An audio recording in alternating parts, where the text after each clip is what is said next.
Balik po tayo sa mga balita. Hindi na itutuloy ng isang kumpanya ang joint venture agreement sa Makati City LGU para sa konstruksyon ng subway project. Ito'y matapos ideklara ng kataas-tasang hukuman na bahagi ng Taguig ang Embu Barangay sa Makati na sakop naman ng pagtatayuan ng naturang proyekto. Mian Corvera sa balita. Posibleng maantala ang konstruksyon ng Makati City Subway Project.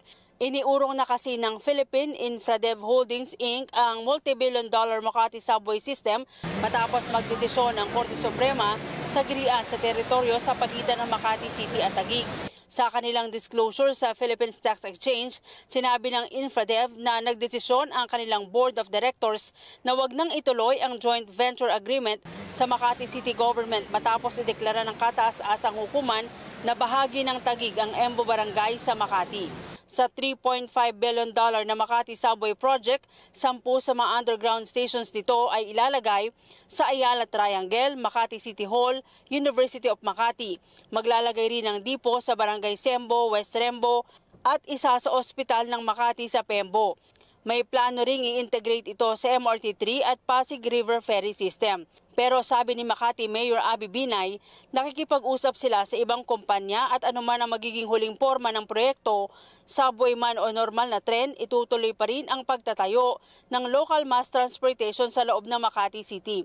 Yun naman talaga yung reason kung bakit hindi na naisip original proponent yung feasibility ng project kasi ang plano naman talaga is to connect hanggang doon sa Embo, hanggang doon sa hospital ng Makati. But since kumuna 10 kilometers, lumiit na, so yun yung problema na hindi na magiging economically viable yung project. Siya yung magbabayad, siya yung mag-shell out ng capital infrastructure. So,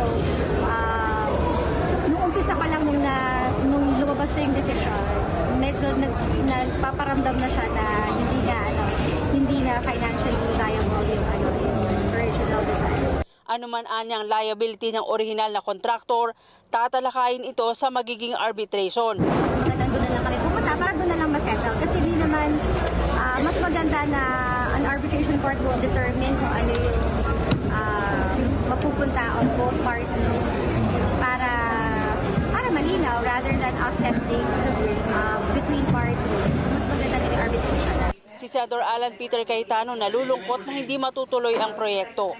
Paglilinaw niya, hindi nila hinaharang ang proyekto pero kailanman hindi anya nakonsulta ang Taguig sa issue. Bukas anya ang Taguig sa lahat ng mga proyekto, lalo na't pakikinabangan ito ng publiko. Mian Corvera para sa Mata ng Agila, matatag, matapang, matapat.